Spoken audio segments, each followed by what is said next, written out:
running to Badlands. Explain those Badlands. That's a hell of a name.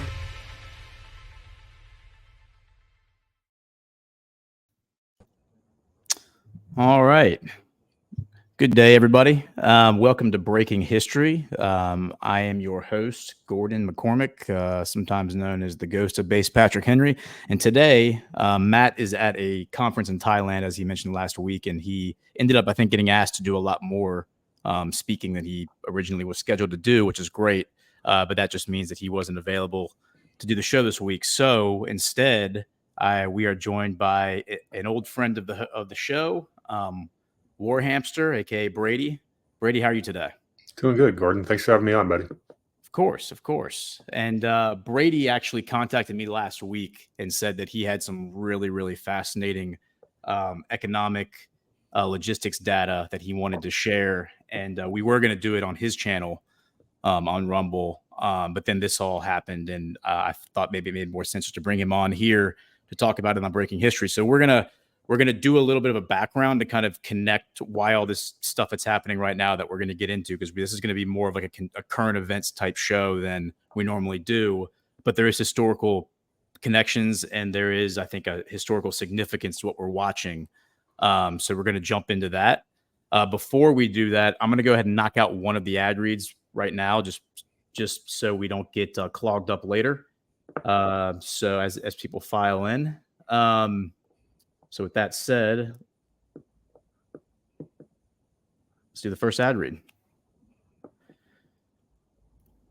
Patriots, are you ready to show your unwavering support for our troops, law enforcement, and country? It's time to visit your one-stop shop for all things patriotic, Your Patriot Store. At Your Patriot Store, you'll find the perfect gear to showcase your American pride, from brands you know and love, like Grunt Style and Nine Line, to everyday accessories for your home, pet, and auto. But that's not all. Discover new brands you're sure to love, from hand grenade hot sauce to bold 2A glassware to veteran-owned beef jerky and more. Shop for everything from flagpole kits to flags, and even Patriot tees for every day of the week. Your Patriot Store is also home of the buy two, get one on us. Buy two shirts, get one free. Coffee, hats, stickers, flagpoles, buy two like items, get one free. And get this, if you use promo code Badlands35 at checkout, you'll get a huge 35% off your entire purchase. Don't wait any longer. Head over to badlandsmedia.tv/Patriot Store and use Badlands35 to show your patriotism without breaking the bank. That's badlandsmedia.tv/Patriot Store, promo code Badlands35. All right. Great. Well, so we're going to talk about some things that a little bit of a trigger warning, because this might be a little triggering to some people, but we're not afraid to get into some spicy stuff here. So I'll give a little shout out to Ian Carroll. He did a really, really great, if you aren't following Ian, you should. He does some really, really great digs, including economic digs, where he shows data, source documents, the kind of intel that we're going to be talking about today. He did a show on Friday night where he called it the Zionist Mafia, where he went and dug into a bunch of old FBI documents. And so some of the stuff that I'm going to show, I'm pulling from the stuff that he was showing on Friday. Some of it's from our own research that we've talked about before. A lot of what I know about the CIA comes from my conversations over the years with Brady, or he'll just point me into a direction if I'm looking for a gap. I have a gap in my knowledge, and I'll go down rabbit holes, which is a great way to learn. He's also a huge expert when it comes to, as far as I'm concerned, when it comes to like economics and financial systems. So I think it really makes a lot of sense to have him here for this conversation. So with that said, let's jump into what I have to share. So I'll just show real quick. I think it's important to start with where I'm pulling this from. This is known as, here this, make sure my screen's being shared. All right, so this is the FBI records, the vault. This is like the FBI reading room. If you aren't familiar with this, you can just go Google like FBI vault, FBI reading room, and all these great topics and all the documents. You click on it, and it just pulls up the documents, and you can read them yourself. So I went and spent some time doing that, looking into this stuff, and found some really, really interesting letters that I want to share with the audience, because I think this is going to be a little illuminating and connect why this data we're going to be talking about, which I haven't reviewed the data with Brady yet, so I don't know exactly what the specifics are, but I think I have a general idea, and I think this is going to be illuminating. So these are letters from 1957 sent to Henry Cabot Lodge, who was the chief delegate to the United Nations from the United States. All the letters they have redacted the like who sent the letter, so we don't know exactly who sent these letters. But I'll just say I'll just go ahead and read portions of these various letters. Dear Sir, supplementing my letter to you of November 9th, 1956, and also for your information and guidance, appended here is a copy letter dated January 7th, 1957 to Dr. Robert M. Hutchins, President, the Fund for the Republic, wherein inquiry is made about bringing action to outlaw on the charge of treason by an act of Congress, the Zionist Organization of America, and the World Zionist Federation, conspiring, bartering, and selling for a price the sovereignty of the United States of America. It is cooperative treason on the part of the constituted authorities of the United States to countenance the activities of these organizations. And so the letter that that is attached to that cover letter, this is to Robert M. Hutchins, President, the Fund for the Republic, in 1956. Or I'm sorry, January 7th, 1957. It says, Dear Doctor, I listened to your discourse with Dean Pike analyzing our rights under articles of the Constitution. It was very interesting as well as an important subject. Herewith, copy of letter dated November 9th, 1956 to the Honorable Henry Cabot Lodge, Chief Delegate United States. The Zionist Organization of America, an affiliate of the World Zionist Federation, is operating in this republic 40 years after the parent organization conspired, bartered, and sold for a price the sovereignty of the United States of America. This loss of sovereignty has embroiled the republic in 2 world wars, and it now looks as if the republic is about to be involved in a 3rd world war for the same reason. In the matter of the restoration of the lost rights sustained by our citizenry and the lost sovereignty of this republic of 48 sovereign states, can your organization instituted proceedings with the view of having the United States Congress outlaw this international political organization, the Zionist Organization of America, and the World Zionist Federation? I believe you will agree that such an action will be of great importance to the president in his efforts to maintain the peace. And the letter that he is attached to that letter is, again, this is a little circular. So from a year before, actually it looks like a few months before, November 9th, 1956. So this letter again is being sent to Henry Cabot Lodge, but chief delegate to the UN from the U.S. And I won't read this whole letter, but I'll just skip through. It says, Dear Sir, the following is an answer to the paid advertisements appearing in the New York newspaper under the caption, quote, Suddenly the Middle East explodes. Why? End quote.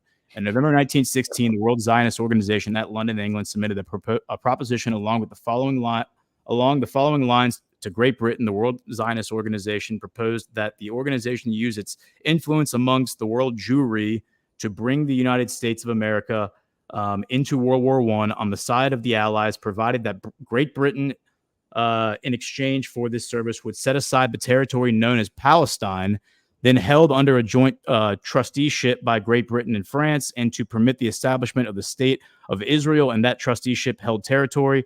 In November 1917, the white paper called the Balfour Agreement was promulgated. France having agreed to the terms of the proposition, the Balfour Agreement succeeded in bringing the United States of America into World War I in May 1917, along with the surrender of the sovereignty of this country. The cause of the Middle East explosion is due to the fact that the State of Israel, established under the terms of the Balfour Agreement, is holding Great Britain and France to the conditions of that agreement. The action of the Suez Canal incident is a covering alibi for Great Britain and France to undermine the vested interests of the native displaced people of the Middle East for the security and safety of the State of Israel. A scheme that reveals how the actions of all nations in the world are dominated at one and the same by the operators of the religion of Judaism, a political scheme, the resulting devastating effects of which have no parallel in world history, a scheme uncalled for and unnecessary for the welfare of humanity and the progress of civilization, a scheme that will be listed in history as one of the acts of inequity created by the operators of the religion of Judaism. It was copied to all the chief delegate of all member nations of the United Nations. We don't know who sent this letter. again, this is just a letter, so this isn't necessarily a statement of fact, but it is a period piece, from 1956. We also have another letter in 1960, January 1960, to J. Edgar Hoover. And this guy says he's a second-generation American citizen of Jewish faith, so he's a Jewish person, sending a letter to the head of the FBI, and he says, I am not actively engaged in practicing my religion, but on the other hand, I am quite proud of it in the new country of Israel, and my husband and I donate to a certain amount for the support of this new country. They say, my family and I have been going to a local dentist here for the past 12 years, and although we have laughed at what we called his silly chatter, I feel I would like to either verification or denial of his latest remarks. He is quite a fanatic on the subject of communism and what groups of people make up the party in this country. He says that he stated that, okay, so I understand he was a commander in the Second World War. So this dentist was a commander in the Second World War and has stated that he worked on occasion with the intelligence department of the Navy. His latest remarks was that the Zionist party in this country makes up approximately 90% of the Communist Party. I cannot believe this, as the Zionists believe very strongly in Israel, and that country's Declaration of Independence is patterned after our own, and to the extent of the preamble, which nearly verbatim to ours. And basically, they're saying, like, any information you could give me as to the movement, the Zionist movement and the Communist Party working closely together would be greatly appreciated, et cetera, et cetera. Thank you very much. So that's an interesting letter. We don't have the response to it, or I at least don't have it here in front of me. I just want to talk real quick. I'm going to pass it on to Brady because I know he's going to have information on this guy, James Jesus Angleton. If you don't know who this is, he was a U.S. intelligence operative, the chief of the counterintelligence department of the CIA from 1956 to 1975. So a 21-year career as the chief of counterintelligence, and really, what he's known for, and I'll let Brady get more into it, but here are the three operations that he is like explicitly connected to. It's been exposed through a lot of like research and FOIA stuff. The Enigma code, like breaking the Enigma code, the Manhattan Project, which is like the building the nuclear weapon, and Operation Chaos. Operation Chaos is fascinating. That's the first time the CIA was weaponized against the American people and began spying on American citizens under the auspice of or suspicion of traitors or infiltration of the United States by the Soviet Union.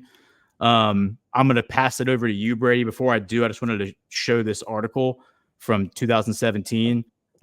There's a book, I think it's called The Ghost, a biography about him. It's called The Secret Life of CIA Spy Master James Jesus Angleton by Jefferson Morley.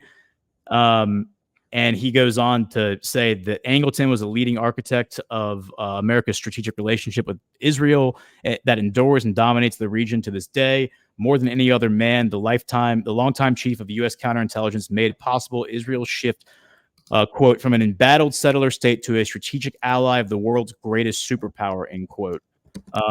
Quote, Angleton's loyalty to Israel betrayed U.S. policy on an epic scale, Morley writes. Instead of supporting U.S. nuclear security policy, he ignored it. And basically, Morley accuses Angleton of burying any effort in the U.S. intelligence establishment to question Israel's acquisition of nuclear weapons in the 1960s.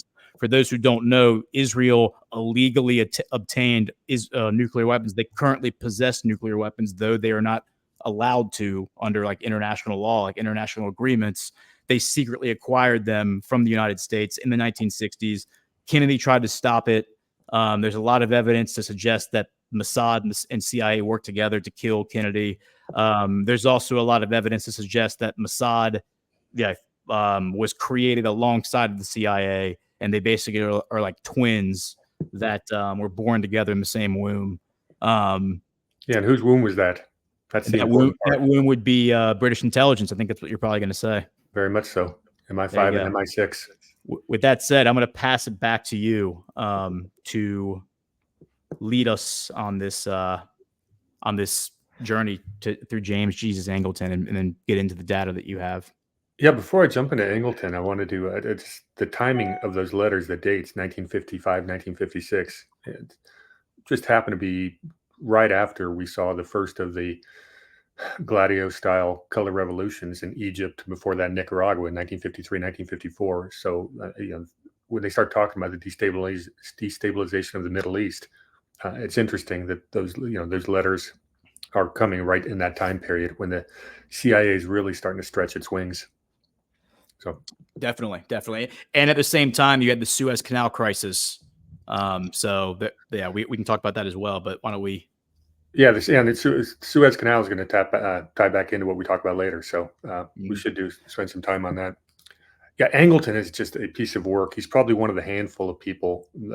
He just shows up in an awful lot of dark places throughout the history of our, shall we say, shadow government activities throughout the world. My favorite part about Angleton is not really well known is he was the top investigator on the Warren Commission investigating the murder of JFK. And the rest of that commission I've always thought it really interesting. Of course, you had Chief Justice Earl Warren, didn't do a whole lot of work. The chief investigator was one Alan Dulles, the former head of the CIA, which tells you about, was there going to be any bias in that investigation? I don't know. We had two senators, Richard Russell and John Sherman Cooper. Nothing really interesting about them being in there. Two congressmen, one was Hale Boggs. Where it gets interesting is the other congressman then was Gerald Ford, who would go on to become the future POTUS, president of the United States in the 70s. And the last person on the Warren Commission, this guy by the name of John McCloy, who was the president of the World Bank. Now, what qualifications would a president of the World Bank have for investigating the assassination of a president? That's a great question. Yeah. Next time we talk, I have to tell you more about McCloy because there's an awful lot to him. It ties into Operation Golden Lily and a few other real fun ones. I bring up Angleton because when Alan Dulles passed away in 1969, what Angleton did was he just flew across the country, swooped into his estate, and basically confiscated and burned all of Alan Dulles' notes. All of that history disappeared, and that was Angleton himself who did that. Fascinating. We get to one of the other things Angleton was most, I guess he ran point for was or he was part of in some way, shape, or form, the creation of Operation Phoenix. That was the CIA's assassination program. You talk about we had the JFK files were released, a lot of them in 2021 and 22. We got about 96-97% of everything in there, but there's some files that are still held back. And I think the 7 names, I think you'll find them very interesting. The first 4, William Harvey, David Phillips, David Sanchez Morales, and E. Howard Hunt, were all CIA operatives, all considered part of Operation Phoenix. And coincidentally, all 4 were seen in Dallas right around October, November of 1963 when Kennedy was assassinated. The other 3 names, the files that have not been released. Ever heard of Ann Goodpasture? I don't think so. Yeah, she's kind of been hidden in history, but she's the top aide to Win Scott, who is the Mexico City CIA chief. And she originally denied and then confessed that she transcribed the Lee Harvey Oswald phone calls prior to the assassination. And all of her files are still redacted and top secret. The next name that's on there is a guy by the name of Yuri Nosenko. He was a KGB defector in 1964. I've heard of him. Yep. Well, he'd seen all the Oswald files the KGB had, and he flat out said that the KGB did not recruit Oswald. He's on record saying that under oath. And didn't James Jesus Angleton, wasn't he the one who started that idea that Lee Harvey Oswald was recruited by the KGB and was working for them? Oh, the whole lone gunman, all that. Yeah, I think I think that there was some kind of an op going on with Oswald, depending on which version you believe, prior to the assassination. I know Oswald got into it with, I think it was David Phillips on the streets at I'll air quote, a anti-Castro demonstration. Oswald's, we do a whole show on this one, but there's definitely different versions of what went on there. But yeah, Angleton's fingerprints are all over that. The last name on that, the redacted files, is a guy by the name of George Ioannidis. I think I said that right. Those Greek names are tough. And I've just been butchering names, talking about Georgia and the Ukrainian names. I just can't. I've got the ugly American name pronunciation thing down pat. You So and me both. You and me yeah. both. I just plow through and just you can laugh at me. That's fine. I'll laugh at myself first. Yeah, we'll just get. It's great when they have a first name. You could go back to revert back to it. But Joannides, he worked for David Morales at the Miami station. Again, CIA has no authority to operate in the continental United States. Doesn't stop them. Why I think he's so interesting is he was the chief of psychological warfare operations for the CIA. And I have the feeling that was the very beginning of something became a much bigger enterprise. And he also ran the Cuban Student Directorate. He's the anti-Castro group that was the anti-Castro group that tangled with supposedly pro-Castro Oswald in the summer of '63. E. Howard Hunt is one of the most fun names on there, of course, because he led the Watergate break-in. The Watergate break-in led to the takedown of Nixon. Gerald Ford would then replace Nixon after Nixon's other VP Spiro Agnew had stepped down. So are all these things connected? Yeah, you tell me. Yeah. Well, speaking of connections, like, didn't James Jesus Angleton wasn't one of he was born in Italy, like he was born in Milan, and wasn't one of his first ops that he ran or like a major op he ran was overthrowing the Italian government? Like, wouldn't that be the beginning of Operation Gladio? Well, yeah, we ought to have Colonel Towner on for this one. Yeah. The original stay behind units, if they first really started making their noise in Italy post World War II, basically took out the alleged communist. They could throw a communist label on anything and take you out. They still do that to this day. Yeah. Yeah. Well, it's just to the point where, like, when you talk about the chief of counterintelligence operations at the CIA, that is Operation Gladio, because, like, to your point, they can just accuse any person they want of being a communist, of being a Soviet sympathizer, whatever, and then that justifies any action taken against that person to prevent them from getting into power or staying in power. Yeah, the tactics and the titles change a little bit throughout the decades, but the playbook's pretty consistent time after time. And quite often it's not necessarily someone in power, not necessarily. He may be for the people, or trying to improve his country's sovereign rights, and some multinational corporation wants their minerals, and all of a sudden the guy gets labeled a communist. And then, of course, we can do anything we want in the name of, again, air quotes, democracy. Yep.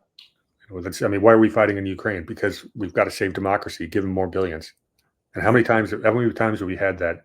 We've got to protect democracy. And the United States most certainly was never supposed to be a democracy, but it's certainly become a call to arms to do whatever, topple whatever regime happens to be labeled anti-democracy. Meanwhile, Zelensky is suspending elections, delaying elections, like not engaging in democracy, basically eliminating democracy, right? Jailing his political opponents, which they would never do that here in the United States. They would never try to use lawfare to go after a political opponent, would they? A little sarcasm there for those who don't know me. I do have a tendency to be a little bit dry. That's what we love about you.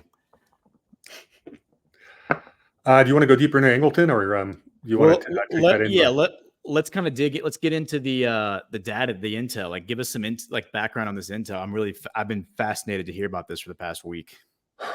Well, then we're going to fast forward to modern day, what's going on in Israel and Gaza. And we talked about this beforehand. We're not taking sides. We're not pro-Israel. We're not pro-Hamas. We're giving an objective analysis of what's really going on here from a secular standpoint. Yes. And bottom line, from everything I can see, Israel is losing.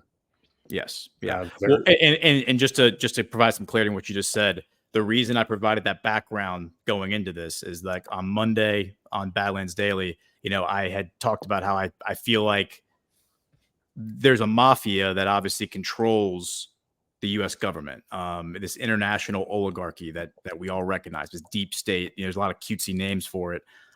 Zionist mafia is one term, like Ian Carroll was using, and that might be what it is. These documents certainly support that notion. But I just wanted to provide some connections of why this is significant. Why is Israel so important? Why is this so important? Obviously, our government holds Israel in a very high standing, so they consider it very important. They're going to throw every dollar they have at Israel. So that's why it's important to talk about it, and that's the context. So with that said, please continue. Yeah, I'm a little careful on how we describe this syndicate or basically overworld, the Yeah. elite, what have you. When you use the word Zionist, I think people have a tendency to focus the blame on the Jewish component of it. Yes. But what we're really describing is in every single country in the world, of every race, color, creed, and religion, you've got this group of people who operate above the law, and they will protect each other to keep the game going. It's fair to say in the United States that it appears that Jewish people have an outsized influence, and I think that's very accurate. In places like media and politics, and of course, Israel, for a small country, has got an awful lot more influence on U.S. policies than some people are comfortable with. But when you just focus on the Zionist part, I think some people have the tendency to ignore an awful lot of other bad actors, and they almost use the Zionist scapegoat. And that being said, I'm far from a Zionist apologist. The hardcore Zionists in Israel right now are a big part of the problem. Yeah. And to that point, James Jesus Angleton was not Jewish, at least as far as we know. If he converted, then maybe, but he wasn't born Jewish. And like Joe Biden, for example, he calls himself a Zionist, and he's Catholic, right? So, yes, to your point, the Zionist mafia, if that's what you want to call it, this mafia, I think just calling it the mafia is the most appropriate term, but it includes plenty of Gentiles and Jews. So it's not just Jewish people. And if you just, to your point, if you just focus on the Jewish aspect of it, you're letting a lot of people off the hook, like the Clintons, the Bidens, the Obamas, right? Yeah, and you look at the entire Prescott-Bush cabal, the Harriman, Bushes, and the Dulleses. These people These people were all northeastern Protestants. You'd almost call they came from the Puritan wing. One of my favorite guys, Brian McClanahan, calls them Yankees, and that's true to some extent. And these people were vehemently anti-communist in the 1940s and 50s. I mean, that was their entire purpose of being. These guys were rabid dogs.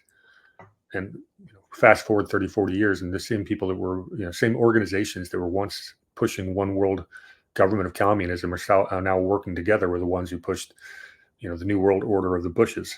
So yeah. And I mean, to that dentist point, if that dentist who claims to have been in naval intelligence in World War II is right, that you have 90% of the communist organizations filled by Zionists, so that would mean the Zionists are both fascist and communist. That kind of fits the like the argument we've been making recently about these controlled paradigms, these controlled opposition dynamics, where they control both sides in order to foment division and force people to pick a side, and then they get them to fight each other. Yeah, tell me what you think about this, because I've been making this point a bit lately that fascism, communism, all the different isms, they're really just marketing pieces to sell what's basically tyranny, and now they're looking at global tyranny. You look what's going on in the United States. It's a branding exercise. It's a branding exercise, yeah. But you look what's going on in the United States, and there's definitely there's cultural Marxism going on. There's all kinds of the signs of typical Marxist infiltration. There's no hiding that fact for anyone who looks closely.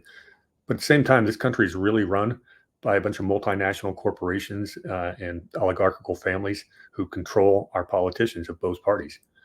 And that's basically the definition of fascism. So you've got fascists and communists, or different flavors of each. What we have today probably doesn't have a term yet. Future historians can come up with it, but it's got different elements of each. And I think all they really care about is power. Yes. And they'll use any means necessary, and they'll market it however they have to do it.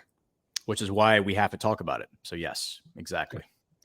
And that gets us to what's going on in Israel and Hamas. As we said, and I think we agree that Israel, their stated goals are for the political and military end of Hamas. They can't accomplish that, period. They do not have that ability. Hamas is winning that part of the war. Hamas is probably stronger politically than they were before October 7th. And that's even true in the West Bank. If they held elections right now in the West Bank, the PLO would lose to the Hamas faction. And that's the, what do they call it? Fatah. Yeah, Fatah. versus Hamas. So, but Hamas also cannot win. They don't have the military capability of taking out Israel. So they've won on the geopolitical. They've won that part of the battle, but I don't want to fast forward to the prescription for the future. But if Israel can't win, can they lose? Well, it depends what we do for, what are their definitions. One thing I wanted to tell you is jumping into the economic side is, whatever the case may be, Israel does not have unlimited time for a forever war. Their economy is getting crushed, and I wanted to share some of that data with you. And so I'll start jumping into the screen share, and we'll get into that. Yeah, share your screen. I'll throw it up here.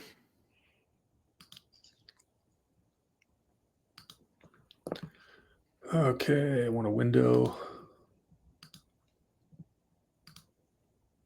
Okay, you got that up? All right. First chart I just wanted to show you, this is the shekel versus the US dollar. And if you go to right around here, it nosedived quite a bit. It's not a significant move, but there's not a whole lot of international demand for shekels whatsoever. So I thought that was worth showing. What's that time scale? This whole thing starts in about 2019, and right here is 2024. Okay. If I can shorten it up, it's not worth spending any time on. This is from Reuters. The Gaza war hit the Israelis' economy with a 19.4% drop in Q4 of last year. We don't have the Q1 data quite yet, but that's a pretty significant drop. Nobody's trading with Israel right now, or very few people are. And of course, we're going to get into the shipping problem with the Houthis firing at ships that are affiliated with Israel.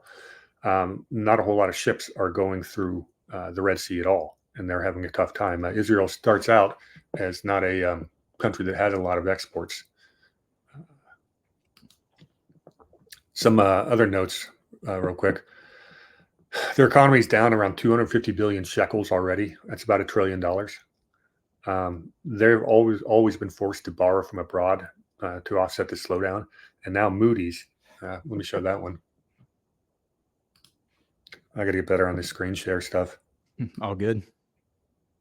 We're super pro here on this show. So yeah, you really need to step up your game if you're going to come around here, if you're going to keep up with our level of professionalism. You got it. And so we have Moody's has downgraded Israel's credit rating to A2. Now that's still well above junk level, but that's the first time in history that Israel's gotten a credit downgrade. And that's due to the uncertainty of what they've got going forward. Mm-hmm.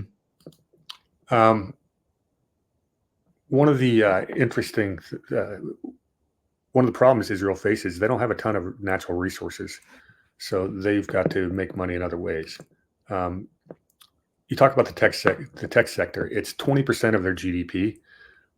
It's 50% of their exports, and it's over a third of tax revenues. And I brought up this article. The CEO of Palantir says he expects to keep losing employees over the company's support for Israel. People are quitting their tech jobs over this conflict. Companies that do business with Israel.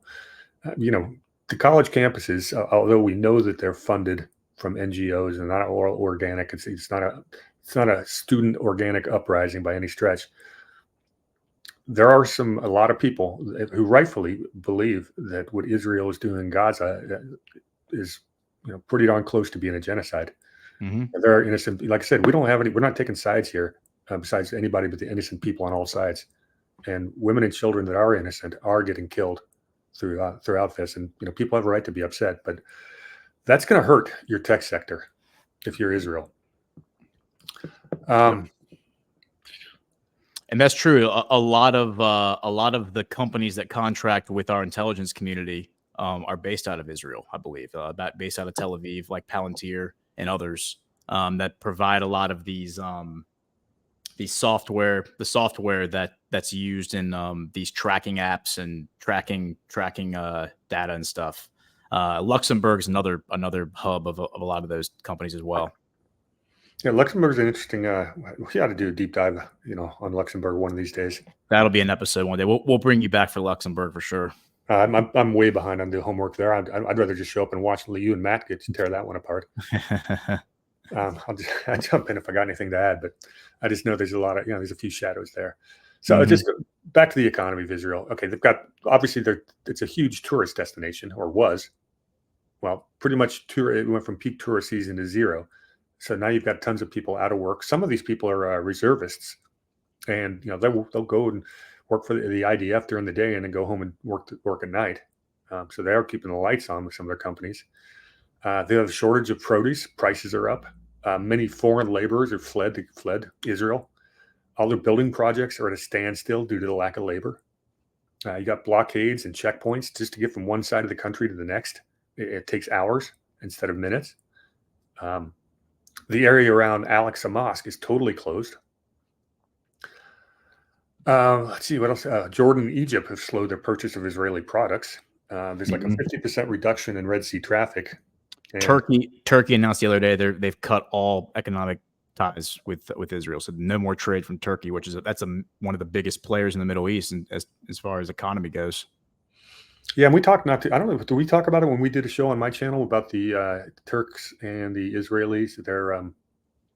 I guess their attempt at cooperation on the gas pipeline, on the natural gas seabeds. I don't remember if we talked about that or not. Well, I don't have anything prepared for that, but there's definitely, it's not a small step that Turkey made. Yeah. Well, Turkey, and that was the criticism that was being leveled by the pro Hamas people, pro Palestine people, against Erdogan for a long time, is that he was sitting there with all this really incendiary rhetoric at Netanyahu and Israel for what they were doing, but at the same time, like, Turkey was a huge trade partner for Israel, and so like they've now like changed that. They're no longer a trade partner, and that's obviously going to hurt Israel.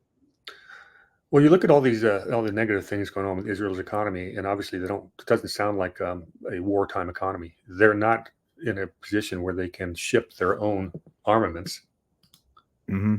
Hang on, I've got something here that's interesting. If I can find it again. Oh, I know what it is. Bear with me.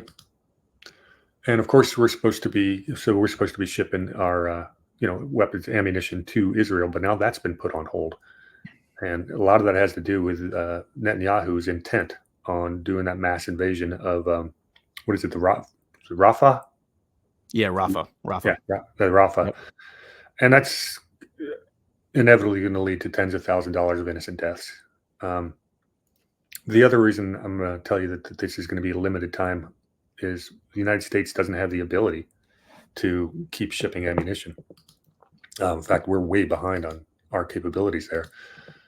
What you have here is the U.S. Army projections on 155 millimeter ammunition production and target rates.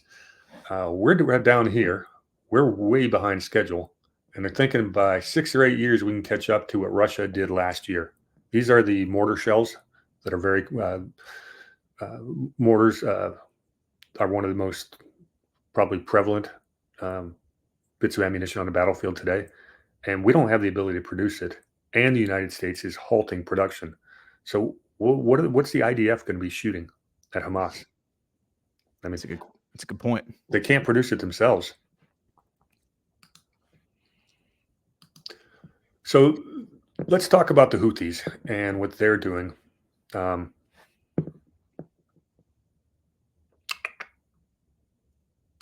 Okay. I'm going to share some maps with you before we get into data. Yeah, go for it. We love maps here. I know. That's why I got ready for you. Mm-hmm. You're my map guru. All right, the first one we have here, this is a list of all the Red Sea attacks over here down at the bottom. And that's basically what's been going on in the last year. These are all attacks by the Houthi rebels. They're shooting from Yemen into the Red Sea. Now, why is that important? Well, this is the Suez Canal route. Oop, did that come up? Didn't. Did you share your window or did you share your tab? I think I shared a window. Try click. You can go to share this tab instead. I think if you have it on a different tab, there should be like a button at the top that says share a different tab. Not going to work. I'm going to have to go one at a time. All good. These are screenshots. That's why. Mm.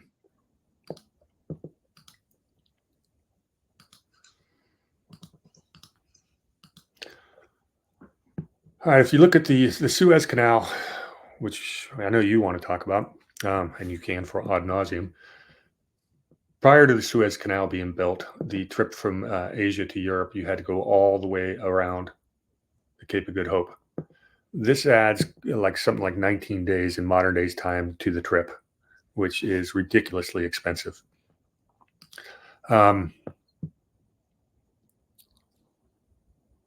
It used to take 31. It's a 31-day trip instead of a 19-day trip. So if you're a shipping company, you used to be making 6 trips a year.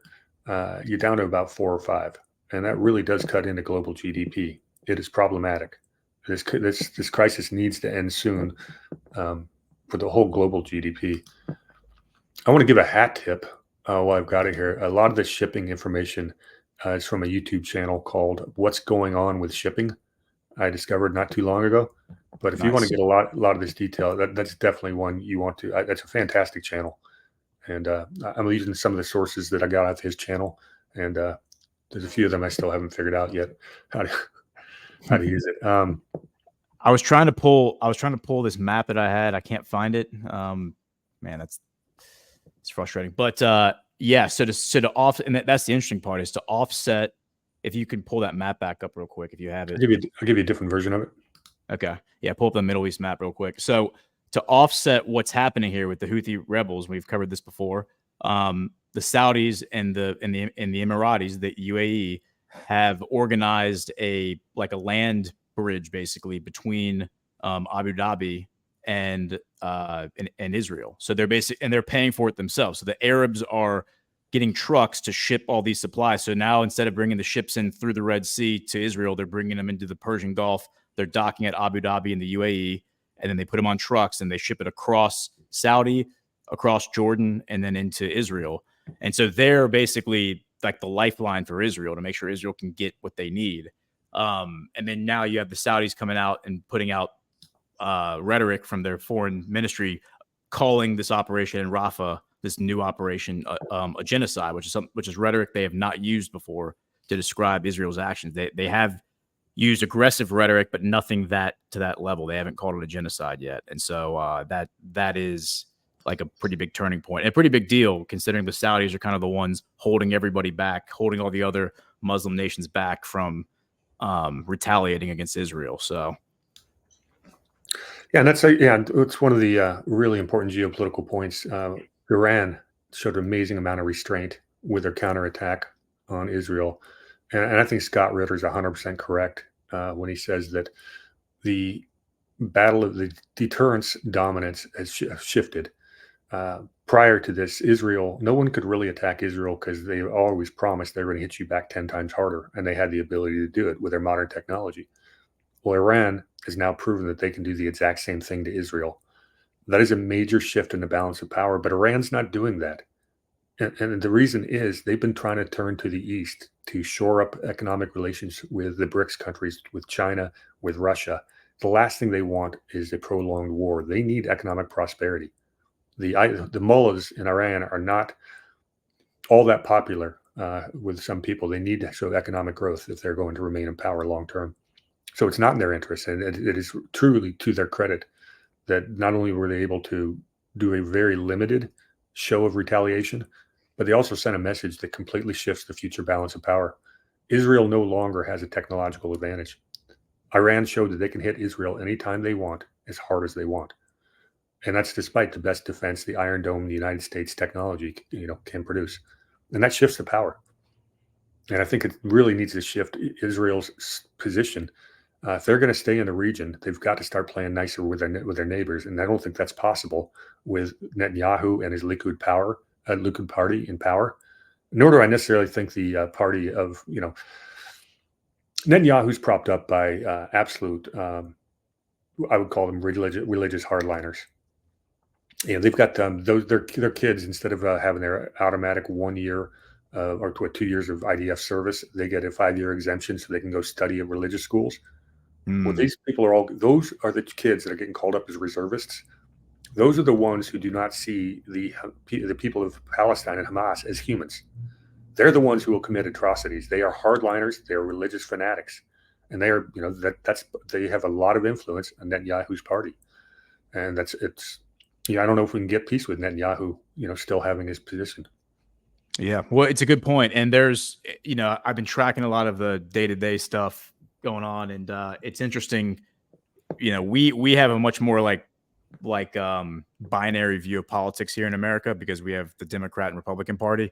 But Israel is a multi-party system, and even within something like the Likud Party or something like Netanyahu's government, you still have a lot of like dissenting, competing voices. So even among his cabinet, you have guys in the cabinet who are like jockeying for position, trying to like advance their own interests or advance their own position, elevate their station.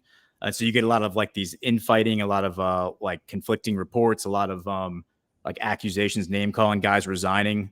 So yeah, I mean, it's interesting that even among like the quote hardcore right wing is what they call it, but these hardliners, as you call them, there's still like conflicting ideas and competing like ideologies. So I pulled this one up. It's a really, I found it was a pretty nice little article with graphics. It's called "Mapping the Yemen Conflict." You know the Yemeni history pretty well, right? Fairly well, yes. So here we have is the country of Yemen. This one shows it back in 1962, where it was split between three major regions. Can you give a little bit of background on that, or do you just want me to go through it more quickly? Well, yeah. So basically, Yemen, historically they had the kingdom of Kush was right across the water, like Sudan. It was like I believe it was the largest Christian kingdom in Africa. It was a huge empire, and they had significant influence where they were crossing over the little. It's not a land bridge, but it's where the land almost touches between Djibouti and Yemen.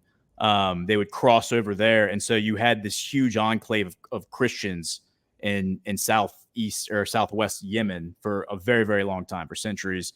And then you had the rise of Islam. Islam kind of drove that out. They kind of came. There's a little bit of a resurgence, but there's been pushed back and forth. In more recent times, like in the past century, you've had so that when Islam split, like when Islam came about, you had the Shia and the Sunni. So there were elements of Shia that existed in Yemen that were driven south and settled in the mountains in northwest Yemen. And so while the Sunni basically control all of the Arabian Peninsula, you still have a small Shia presence there in Yemen. That presence has been bolstered and fortified by the Iranians, by who are Shia, and by other interests. Bahrain is also Shia. So you have other Shia nations that are then bolstering them, giving them money, giving them weapons. That's always been the allegations. Now, is it actually them doing it, or is it Western intelligence agencies? That's a debate for another time. But that's the logic here. And so then in 2015, when MBS became defense minister in January, he immediately got the Air Force to start bombing these proxy groups, and an 8-year war unfolded between 2015 and 2023, where a year ago they then finally negotiated peace, and there was a peaceful negotiation between Yemen. In Yemen, by the way, the Houthis were firing missiles into Saudi Arabia, blowing up oil fields, oil refineries, attacking infrastructure that then impacts the global price of oil and like gas prices here in the United States. So that's why Trump was helping the Saudis, giving them resources, giving them anti-missile technologies, Patriot missile defense systems, which then Biden took back as soon as he came into power. So right after they negotiate this peace a year ago, you then have all this stuff happen with the October 7th attack. And everyone's like, well, Saudi needs to go in there and slap the Houthis around again. And you got to look at it from the perspective of the Saudis. Like, they finally, after 8 years of fighting, had found like common footing and found like peace with these people. And the last thing they wanted to do is go in there and turn over the table. Of course, that's what the global hegemony wanted them to do. But that's why they've been very, very diligent and very careful and diplomatic about dealing with the Houthis and not just going back to a state of war with them.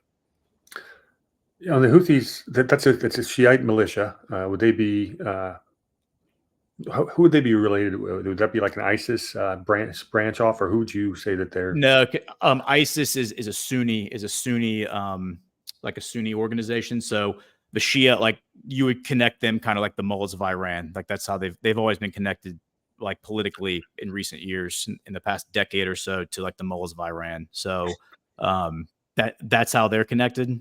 But yeah, like so the green and the orange is like considered like Shiite territory, and the green is considered Sunni territory. So the green is like the government of Yemen, like the earnest people of Yemen, and then the orange is like what the Houthis control.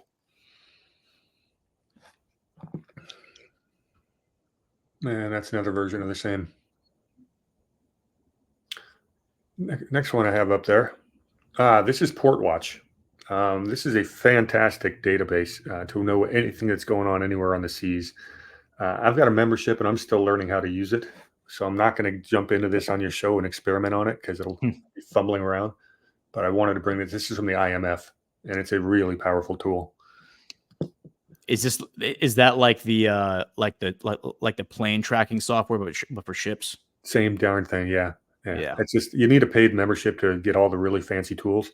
Mm-hmm. But I was hoping to be able to zoom in and really show you the time lapse. I saw someone else doing it, but I haven't learned how to use their interface yet. But it's very cool. So I got some more simplistic versions of that. Oops, this is a incident location of pirated vessels and hostages. This was back in 2010, but it shows the same areas right here in the Strait. The actual data that we have. This is from PortWatch. Did I not populate that right? It should be showing me incidences. Oh, okay. Let's show in the blue area, hotspots for different type of choke points of traffic. Yeah. And it's interesting that if you go back to the last slide you just showed, like, so what was what's the time frame there? Is that 2011? You're saying it's 2011 to what, 2012? Yeah, I set this thing up right. I wanted to get the more recent one. I'm gonna have to. Sorry, I thought I had it prepped right. But so I find this fascinating because I actually haven't seen this before. But if you look at this, and I'm just kind of spitballing here, so don't take this to heart. But this is showing operations in the Indian Ocean, right? So this is showing operations outside, like before you get to Djibouti. Djibouti is the small country on the other side of the water from Yemen. That's Djibouti right there, that tiny little spit of land, which, by the way, China just announced they now have a military agreement with Djibouti. So you're going to see China now coming into Djibouti somehow. It'll be interesting to see how they do that. There was a plan 20 years ago to build a really, really nice land bridge between Djibouti and Yemen, which would have opened up trade between Africa and the Middle East. And I know MBS wants that bridge built. So that it'll be interesting to see if China can help do that. But right here, between 2010 and 2012, you're seeing all these incidents out here in the Indian Ocean. Now, if you flip to the next slide, and they're talking about the areas of incident now, but between 2023 and 2024, it's all in the Red Sea once you get past Djibouti. And what fascinates me about that is just north of Djibouti is you have what is it? Eritrea, I think is what it's called. Eritrea. Yeah. So huge archipelago of islands, just a big, like a bunch of tiny little islands that are not even like inhabited. A lot of them aren't even inhabited. However, like every Western intelligence agency has a base of operations on these islands. You also have ISIS operating in these islands. You have Iran operating in these islands. You have Mossad operating on these islands. So all these intelligence, like the CIA, all these people are in these islands of Eritrea. And now that's where all these like all the piracy stuff is happening in that little like segment, as opposed to happening out in the Indian Ocean where it was occurring, 12 years ago. So I find that correlation interesting, to say the least. Yeah, but it bothers the heck out of me because the Red Sea is some of the best scuba diving on the planet, and I mean, they need to get their shit figured out so I can get over there, take my dream vacation. Brady is a huge scuba diver. So for those who don't know, and yeah, I mean the Red Sea, the plan is to develop it into like the next great tourist hotspot. So soon enough, you will be swimming with sharks in the Red Sea, if there are sharks in the Red Sea. I don't know if there are. There's tons of sharks in the Red Sea. Uh-huh. All right, a couple more things to show you. I got my maps better. Hey, before you do that, let's do an ad read because it's been a while. Yep, go for it. All right. All right. And this is exactly why I started with an ad read at the beginning of the show. All right. So next is Goldco. Are you concerned about the $6 trillion at stake in the upcoming 2024 election? The Wall Street Journal has reported a critical issue, the looming decision on extending tax cuts scheduled to expire after 2025.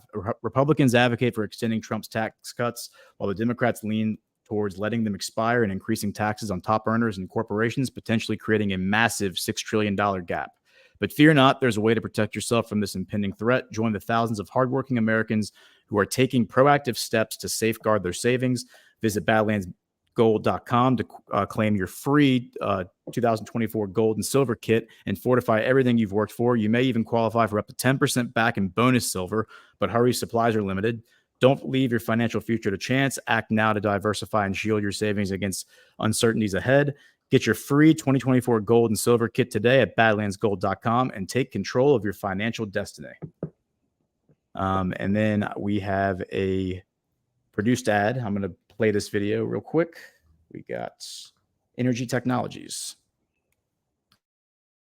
The Flex Tactical by Energy is the most rugged and ready portable power station on the market. Recently, Energy won contracts from the U.S. Army and Air Force to create a modular solar power station suitable for field and combat operations. We designed the Tactical for heavy-duty use in extreme environments. It is the most durable, versatile, portable power station ever built. Do you want the peace of mind that comes with knowing you have the most advanced, emergency-ready, durable, portable solar power solution? Do you want a power station that you know will be there in almost any condition? Order your Flex Tactical Edition today. Take charge of your safety and be ready for anything.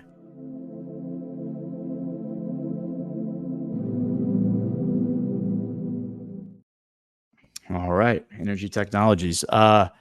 Yes, and everyone, if you are enjoying this discussion, please hit the thumbs up there at the bottom and share this video with your friends. And with that said, we will get back to it. Share your maps with us, Brady. All right, bear with me. So we're doing a little reorganizing during the break. All right, you got a few more.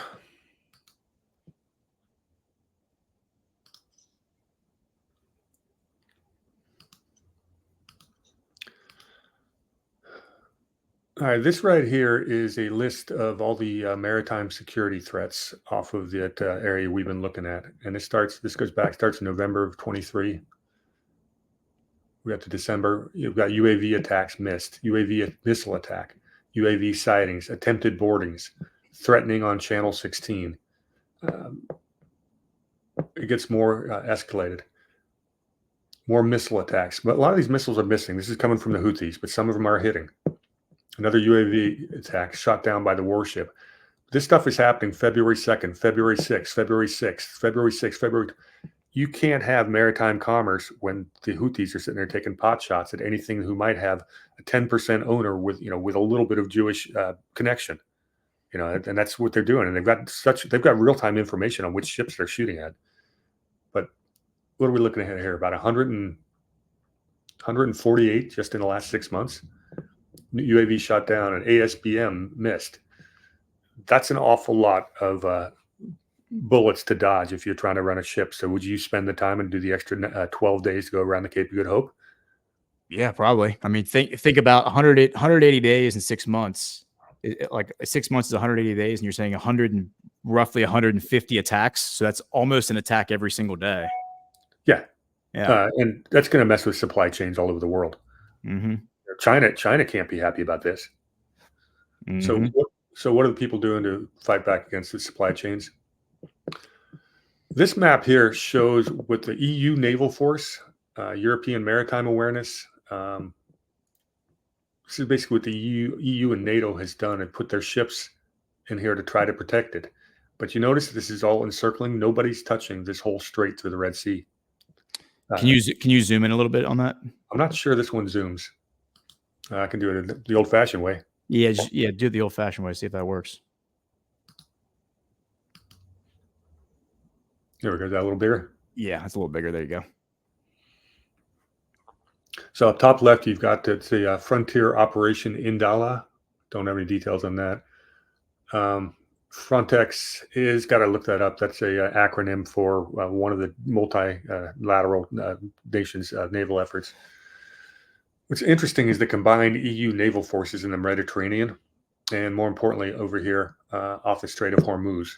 But you don't see them off the coast of Somalia or up here by Yemen, because that's the hot zone. They can't go in.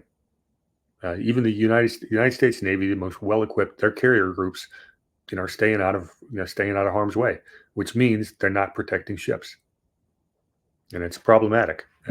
So what you're going to see is the major trading partners, India, China, the United States, and Europe, are going to continue to pressure Israel to find a way to put this to an end, because it is going to hurt the global economy.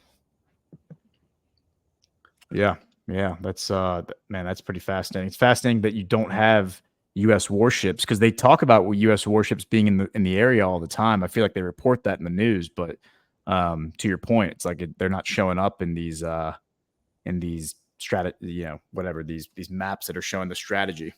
Well, the Navy's not built to take on someone like the Houthis, which is a hit and run type of sophisticated weaponry. They're pretty good at what they do. Guerrilla, yeah, it's like a guerrilla outfit, right? Yeah, and that's not what the U.S. Navy is supposed to be doing. But these choke points on the global trade are very strategic, and it costs a lot of money for the global economy if we've got bad actors shutting them down. That goes back. We talked about the Suez Canal incident. Do you want to tell why that was so important? Yeah. So the Suez Canal, you have Suez Canal we talked about before. It was built in the 1860s. I think 1869 might have been when they either completed it or broke ground. I have to go double check that. But basically, right after, I think it was completed in 1869, and then in 1875, 6 years later, you had the Egyptian economy basically collapsed because cotton prices collapsed. And the reason they collapsed is because this American Civil War ended.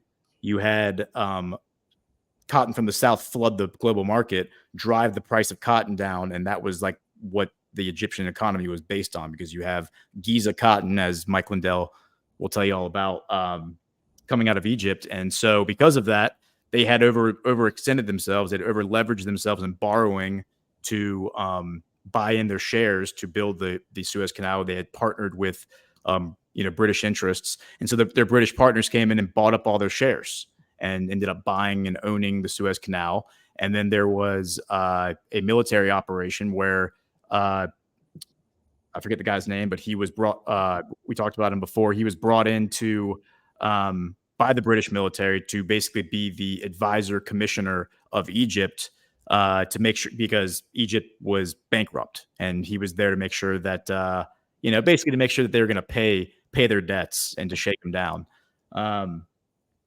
And that really, I think, is credited as the guy who brought Egypt into the British Empire, and they were still using that terminology, British Empire, at the end of the 1800s, going into the 20th century. So then, fast forward to the 1950s, you had this incident where the British, where Israel, has this idea that they want to create Greater Israel, which in their language, it extends from the Nile all the way to the Euphrates, which is all the Middle East, basically. And so in order to take Sinai, there was what they were talking about in that letter we read earlier, where Britain and France, were fulfilling their agreement to the Balfour Declaration by deploying their military to Sinai. Sinai is that peninsula in between Egypt and Israel. And so they deployed their military. Israel and the IDF come in with backing from Britain and France and occupy Sinai. And they occupy Sinai, I think, until, if I'm not mistaken, until the 6-Day War in 1967. And so for about 10 years, they occupy Sinai. I'm sorry, you're going to say something? No, I'm sorry. That was a blip on my computer. Continue, please. Yeah, and so So basically, this was all about Gamal Abdel Nasser, who was the Egyptian president of Egypt at the time. The reason that started all this was because in 1956, he announced he was going to nationalize the Suez Canal Company, which was a British-French enterprise. Britain and France had I talked about before how they bought out all the shares, they owned the Suez Canal, and then they came in and kind of took control of Egypt, which was bankrupt. So Nasser does this thing where he nationalized the Suez Canal Company because he's like, this is our land. This is, we were supposed to be part of this. Y'all used your underhanded schemes to kind of get us out and buy up all of our shares, and we're taking back what really belongs to us. And so he was then, of course, labeled a communist by the American CIA, and that's what justified the incursion into Sinai to retake control of the Suez Canal. And so, yeah, that really is what led to a lot of things happening throughout the rest of the 20th century. And it's important to understand that up until, maybe like the 1970s, 1980s, Egypt was kind of considered the center of power in the Middle East. They were viewed as, the epicenter of power, the epicenter of influence. It's where it was kind of Britain's home base. As I said before, they were brought into the British Empire at the end of the 1800s. That power dynamic kind of shifted away from them in more recent decades, but Egypt really for the majority of the 20th century was viewed as kind of the epicenter of the Middle East in terms of power and influence. Yeah, and they've got their own internal demographic issues, and there's a reason they're not letting Gaza refugees into Egypt. It's the last thing they know their neighbors relatively well. I got one last really fun bit of data point that I finally tracked down. This is one I think you'll find really fascinating. And it was a really good summation on Egypt. Yeah.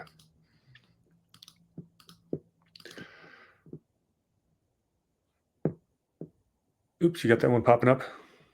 Oh, I'm sorry. All right. This is another fantastic site called Port Watch from the IMF. Right here is the the Bab al-Mandeb Strait. What they're basically talking about is all the different trade disruptions we've seen. Okay, so if I scroll down here, I'm going to do the 1 year, graph. These are total Suez Canal daily transit calls. How many daily ships go through? So you go back to November. Let's go back to September of last year. You're averaging about 78, 80, and it kept all the way until December, January. That's how many ships a day are going through the Suez Canal. The Houthis start, firing off missiles in support of Hamas, and now fast forward to today, we're down at about 31 ships a day. So less than half of the shipments are still going through, and you can track this on a daily basis. It's pretty good information. The next one we have here are daily transit calls from the Bab al-Mandeb Strait. Again, prior year, you were averaging about 77 a day. This year, we're down here at like 27 a day. It's a bit of a problem for global trade. Yeah. I mean, according to, I have some articles pulled up on this. So, according to various economic outlets, on average, the canal generates $25 to $30 million for Egypt each day through shipping fees and additional services. In March of 2021, when the Suez Canal faced a 6-day obstruction due to the container ship Ever Given being aground, they estimated losses were around $100 million. So Egypt, the government of Egypt, the nation of Egypt, lost about $100 million from 6 days of the Suez Canal not operating. Right now, President Sisi is saying that back in February, he announced that revenues from the canal had dropped about 50%.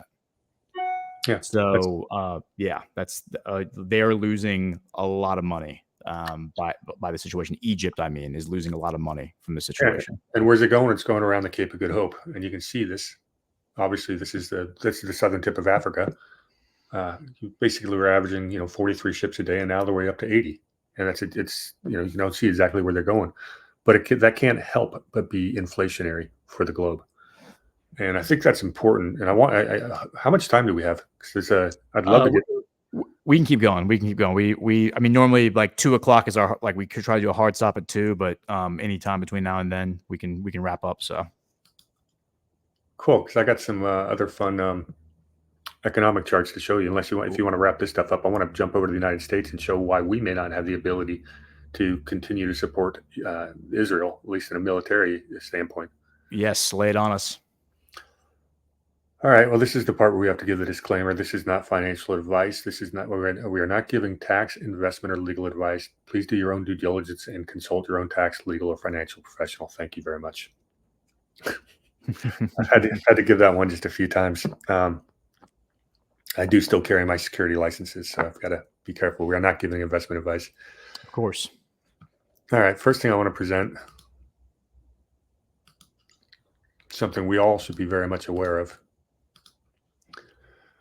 We are now spending more in national and net interest rate on our debt than we are in national defense. This is projected out to 2034. That, my friend, is not sustainable. We crossed that threshold in the last year. The interest on the debt, and the current Congress and powers that be do not seem like they're in any hurry to slow down spending in any way, shape, or form. So scroll up a little bit just so we can see the title of that. What's the title? It says federal interest costs now exceeding U.S. defense spending. Okay. Yeah, that is very frightening. Meaning, the people who have lent us money, who may want to do us harm, they're going to get paid back as long as we continue on this debt trajectory. This is problematic. So the only way to get out of something like this is to stop your spending and start and growing your way out of it. Reduce your tax base. It's worked a couple times in history. How bad is the U.S. economy? Let's start here with this one. So it's one of my favorite websites for years. It's called Shadow Stats. And what Shadow Stats does is it takes the official numbers, the way they're being reported through our Labor Department, Bureau of Labor Statistics, and the various banks that collect data, and compares it to the way the data used to be collected back before they changed the metrics in 1980 and 1990. And it tells a really compelling story. First one I want to show you is the unemployment. The blue number at the top is how Shadow Stats believes it should be, and you can click on this site and get a full description and download the actual data on a spreadsheet so you can compare how it's being compared.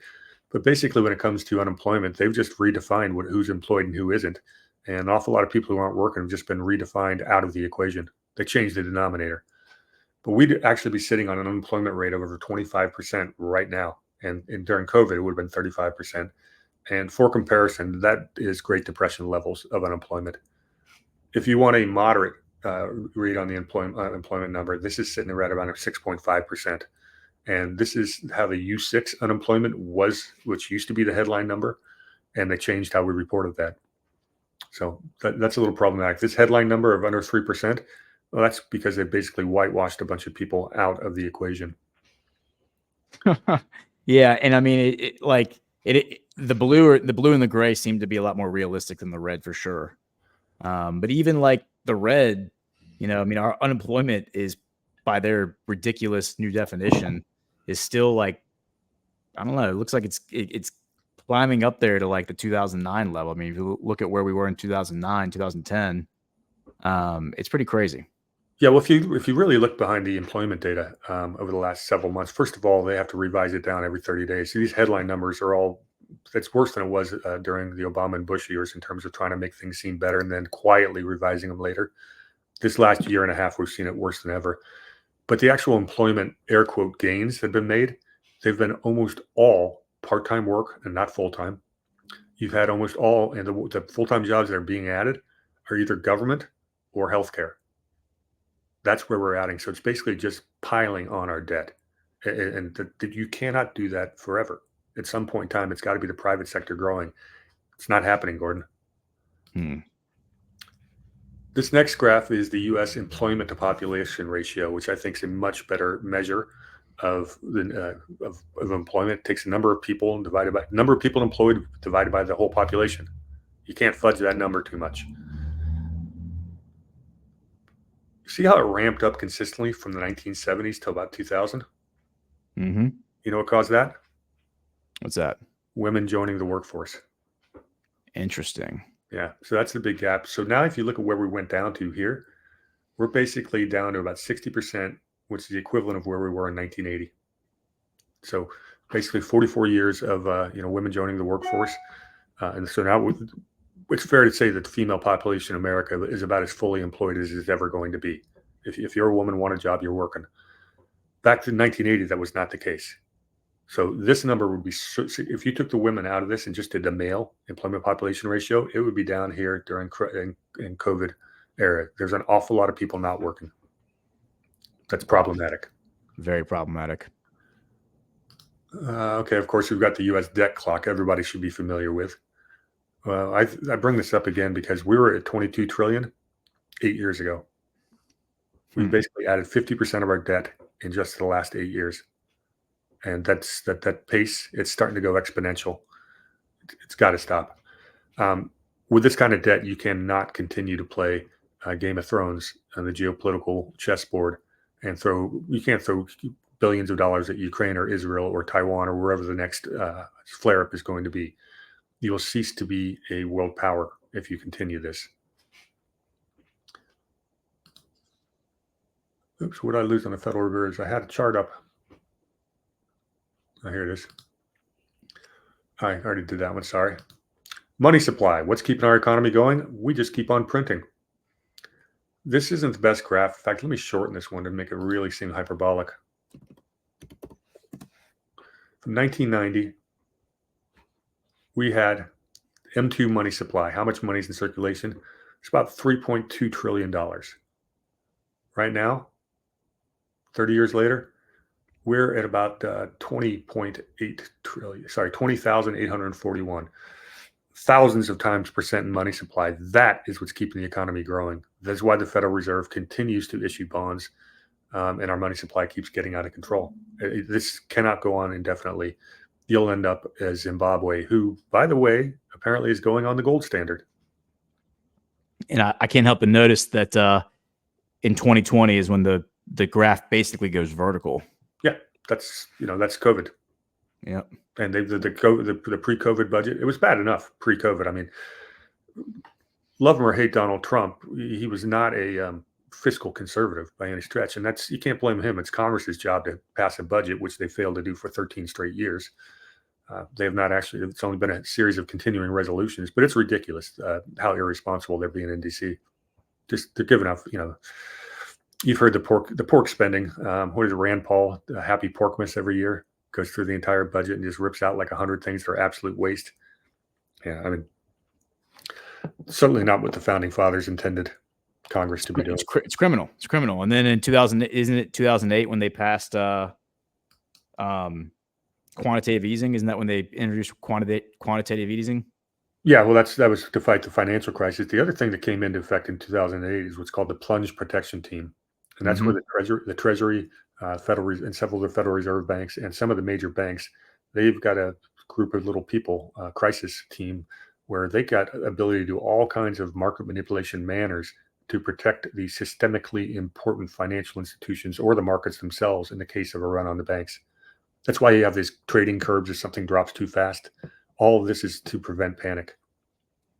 But, I'm not the person who considers our system, I worked for the Wall Street banks for a long time. I got a pretty decent idea of how they work. And it's not all a Ponzi scheme, but it is a shell game. It's a confidence game. And when enough people lose confidence, there's nothing if everyone starts pulling their money at the same time because it looks like the emperor has no clothes, you've got a big problem on your hands. That's what the plunge protection teams in there trying to prevent. I want to pull something. I didn't have this one ready for you, but you're going to make me want to talk about it. Yeah. So what I'm pulling up right now, you remember in the 2009 financial crisis, you were talking about subprime loan mortgages, and all the banks had lent to each other. It was overnight credit risk because when your net exposure becomes gross exposure, your counterparty can't pay you back overnight. That's when the whole system starts to blow up. Bear with me. Well, that was $23 trillion at global market and almost took down the entire banking system. Give me 1 second. I'm going to pull you up something really scary. You. I hope it is what I think it is. But yeah, that's pretty fascinating. I'm confident enough this is going to work if it loads. Yep, it is. All right. Does our chat enjoy these charts? Is this stuff that I know it's different than your normal subject matter, but yeah, I think they do. They certainly enjoy the graphics, like the maps. So let us know in the chat if you are enjoying the charts as much as I am. Here we go. So this is from the Bank of International Settlements, which is the central banker's central bank, and they compile all the data for all the derivatives sold over the counter throughout the world. Banks buying and selling from each other. Can you explain to everyone real quick what is a derivative? If you own a stock, that is a equity. But if you want to own a option on the stock, it is a derivative. If you want to own it is you take a financial instrument and you break it down into little leveraged pieces and resell them. It's called securitization, and they're trying. I talked about this. I think when I was on Matt's show, on the radio show with Matt, but they did something called a NAC, Natural Asset Company, which was done with the Rockefeller Foundation and the New York Stock Exchange tried to file with the SEC to allow them to securitize every little living thing on this earth, including the air you breathe, the water you drink, the land other people live on. They wanted to be able to securitize that. They had to pull that application earlier this year, but this is what they want to do. They want to securitize the world. You want to talk about what's going on with global, the whole climate change scam. What is the scam itself? If the current market cap of all publicly traded securities is about $500 trillion right now. These natural asset companies, had they been allowed to do that, would have been 8 times bigger, $4 quadrillion. They're trying to securitize everything. You talk the plan years ago. In fact, Barack Obama was a member of the Chicago Climate Exchange. He was a part owner of that in 2001. He divested himself somehow from that, but they've been talking about carbon trading scams for a long time, more than 20 years. Carbon, if it's a problem, can now be taxed, sold, and resold.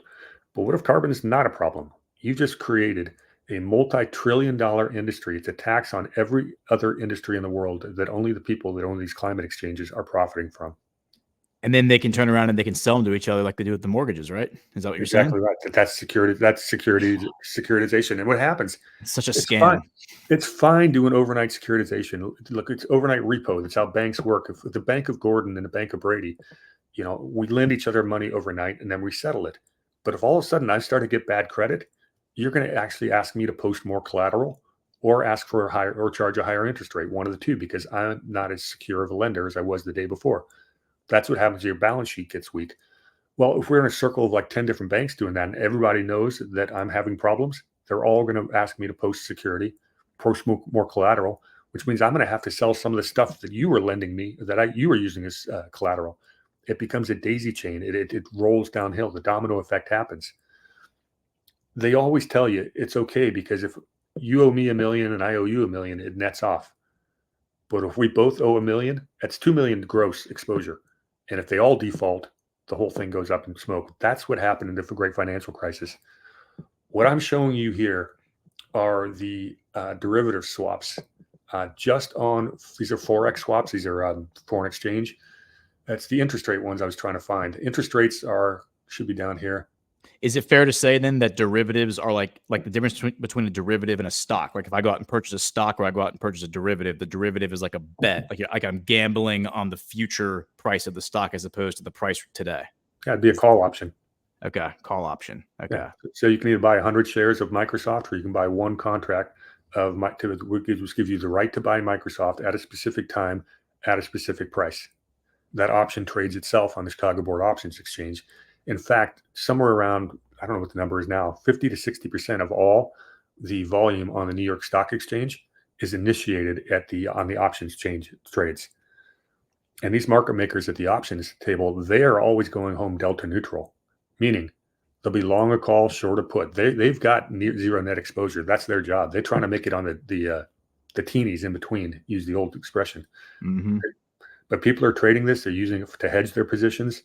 There's derivatives the derivatives game is huge, but I'm showing you right here with the interest rates right now, or the first half of 2023. It's a little bit outdated.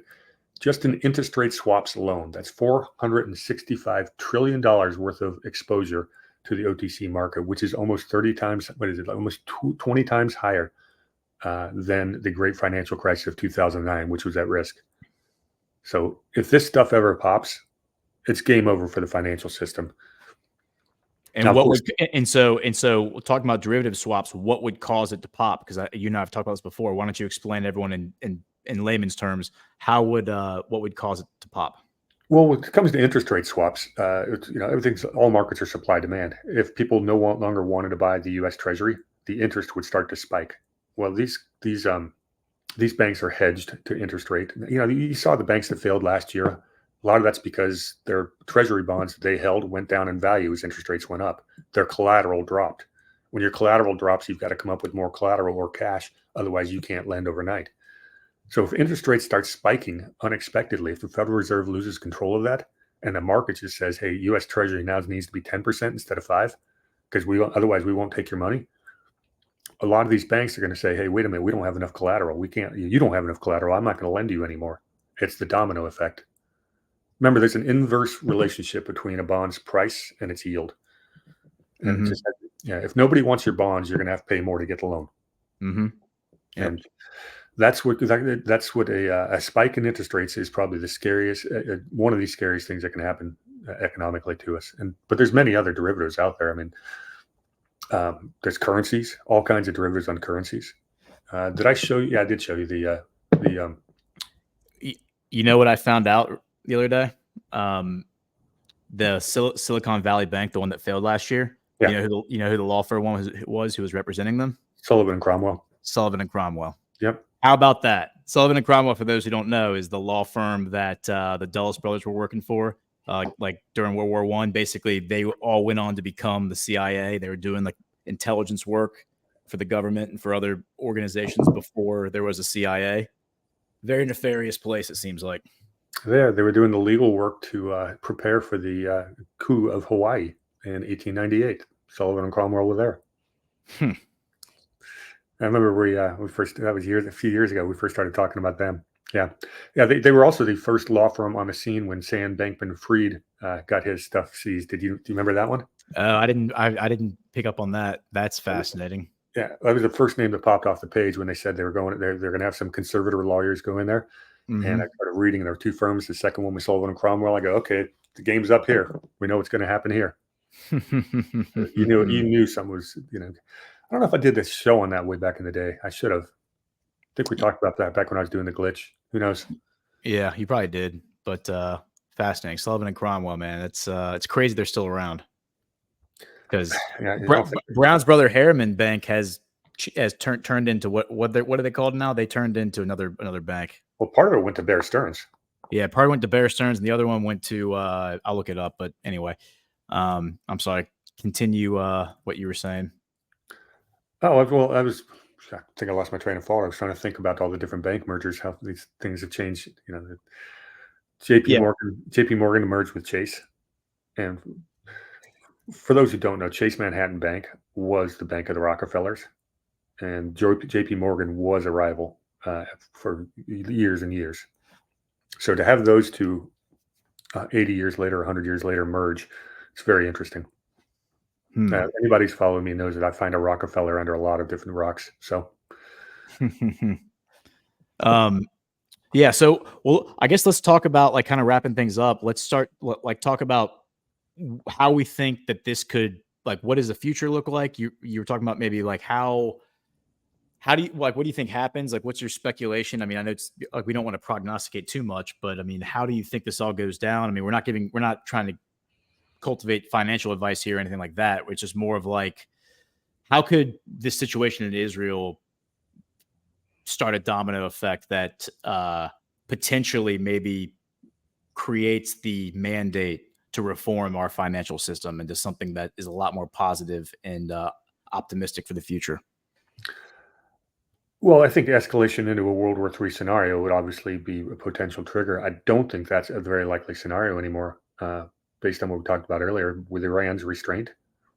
Israel, it's been made very clear that Iran does not want escalation, which means you're probably not going to get a whole lot more than the usual nuisance missiles from Hezbollah, which means Israel can actually concentrate their forces on finishing whatever the hell they're going to do in Hamas or in Gaza. For humanity's sake, let's hope that ends quickly. And again, that's why I hope that the economic pressure and the political pressure on Netanyahu allows that to happen. I don't trust the Biden regime and their State Department to do anything remotely responsible. They've got an ultimatum or all kinds of hidden agendas. So I do not trust the people in charge on the U.S. side at all. So let's hope the calmer heads around the world continue to have some influence. So I don't think Israel's going to, unless it goes to World War III, I don't think Israel triggers a major financial crisis, but we're vulnerable enough on a number of different fronts that, you hit the pinata enough times, sooner or later, the candy's going to come out. So. Yeah. Drexel Burnham. That's who it was. Brown's brother Harriman became Drexel Burnham in the 1980s. And Drexel Burnham, I don't know if you have any insight to them or anything you can share, but they were behind some pretty nefarious, like high yield security schemes. It sounds like. Yeah, the high yield bond stuff. If you dig deep enough in that, it actually starts to tie into the savings and loan crisis. And you see that's a whole another story that we have to do a whole show on that, because that's when you get into Iran Contra, the different Bush connections to the savings and loan scams, where the mafia comes into that. How many CIA banks were there in Florida under the SNL scam? Because there were quite a few. It's a very big conversation. But Drexel Burnham was all over that. Michael Milken was the big name out of that, and he's that's literally. I was literally just about to share my screen and share. Yeah, Michael Milken. Yeah, please talk about him. Yeah, but Milken is apparently no longer persona non grata. He's kind of what's the word? He's repolished his image, and now he's got the Milken Institute or whatever. He has these huge economic weekends, and they get a lot of really sharp people coming to these. A lot of big names. So Milken is now completely reformed his image. I've heard him speak a number of times when I was working for Wall Street banks. He'd be a guest speaker at events. The guy's sharp. He created a whole other industry, a whole new industry with the he was the guy who led the way in the high yield bond financing of the 80s. Well, this is a weird little thing right here. It says on his Wikipedia page, it says he was pardoned by President Donald Trump on February 18th, 2020. That can't be right. How would Trump have pardoned him in February of 2020? Or no, I'm sorry, 2020. Trump would have still been in office. I'm thinking of 2021. Yeah. So he was pardoned by Trump February 2020. But this guy is among the richest people in the world. I think at one point he was the richest guy in the world for a while. And yeah, he was indicted for racketeering and securities fraud in 1989, insider trading investigation. That's a whole rabbit hole. You go down the rabbit hole of this guy, and he's got some pretty nefarious stuff going on in his background. So anyway. But apparently you can still see him running around Newport Beach from time to time. He's a man of the people. Among other people like the bond king, Bill Gross. I've actually seen him at a inside of a Citibank once. Really? I was visiting a buddy of mine who's a financial advisor at a Citibank, and Bill Gross banks there in Newport Beach. Long ago story. But can Israel set off a global financial crisis? No, they're not big enough. The whole economy. Yeah, we're talking about a country with 12 million people. The economy is not that big. It's smaller. I mean, it's what do we have? Like something like over a dozen states that are bigger GDP wise than Israel. Just states. Yeah. Yep. Yeah, I think that's right. Yeah, and again, you do have responsible. The neighbors of Israel, for the first time in my lifetime, are acting responsibly. Mm-hmm. Yeah, and that's kind of like the inversion that we've seen, that I was speculating months ago that we might see, is you might see the behavior that's traditionally been associated with Israel, at least like in the mainstream media. You're going to see the Arabs adopt that, and then you're going to see Israel kind of adopt more of this zealotry And, you know, this like radical idea of like, we have to fight our enemies and we have to destroy our enemies. And, you know, there's no room for peace in this situation. So, yeah, I mean, I think it's like the reason I wanted to bring Brady on to share this information is because we talk a lot about the political stuff that's happening. We talk about the politics of this region, the history of this region. Religion obviously is a big part of that, though I always encourage people to defect from that conversation when it comes to the geopolitical stuff, because I just think that the secular nature of power and the ambition for power, and that's what political science means. It means the study of power. You know, people will use religion as a vehicle to get power, but their end game is not necessarily to serve God or to serve, you know, a spiritual end. So that's why the religion stuff, I think, can be a little bit of a red herring, or it can be used against you if you're not careful. So I wanted to talk about the economic warfare, because we're looking at economic, irregular, like asymmetrical warfare. There's a story now about Biden withholding the ammunition, the munitions from Israel. I wrote about that in the brief this morning.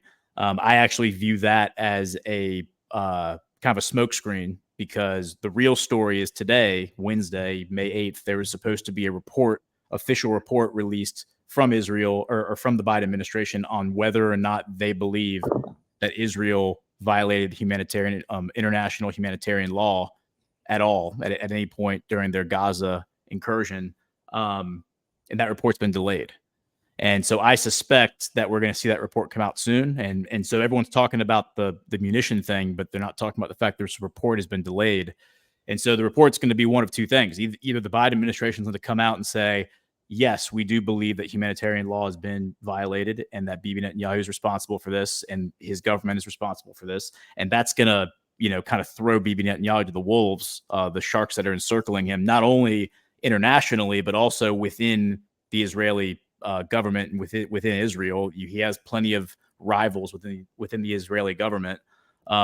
Or, which I think is actually probably going to happen, more likely, is we're going to see them announce like they exonerate Israel and say, no, like no international law has been violated, which then is going to that's going to be jet fuel for the Soros funded, Bill Gates funded protesters to burn the country down again, like in outrage that Biden has exonerated Bibi Netanyahu and the IDF of any wrongdoing. So that then I think creates the condition for another summer of love like we had in 2020.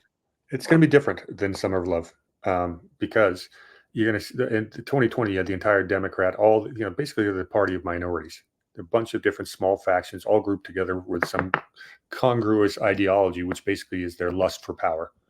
That's what the Democrat Party has become. That's what the left has become. But now you've got two completely different factions of the left. They're going to have a DNC convention in Chicago, of all places. The reason that's so ironic is the most violent DNC convention ever was 1968 in Chicago. The 60s street violence puts the summer of love to shame. We haven't even gotten to those levels yet. BLM, these guys are pikers compared to what they did in the 60s so far. I don't want to, this is not a challenge. I'm not encouraging. But yeah, it's a good point.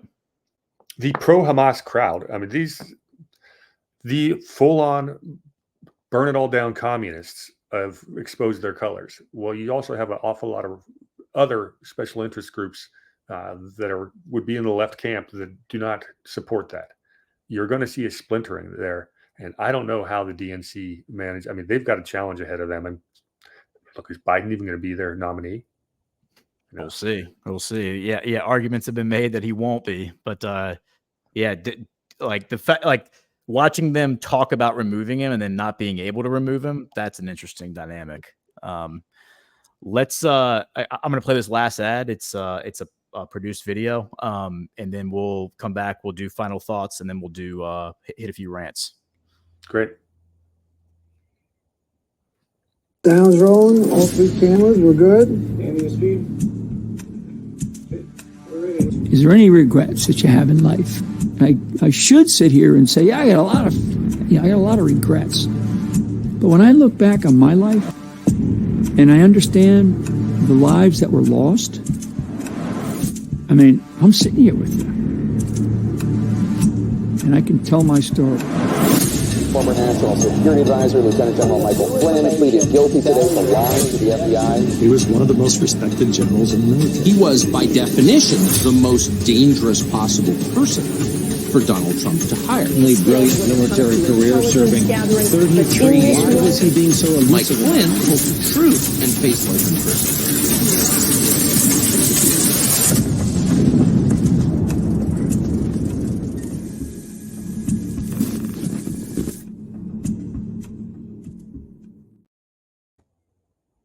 Awesome. Have you seen the movie yet? Have you seen the Flynn movie yet? No, I have not. I'm hoping to get a chance to watch it sometime, maybe this weekend. My wife and I are getting a hotel room on Saturday night, for like Mother's Day, and just gonna kind of take some time.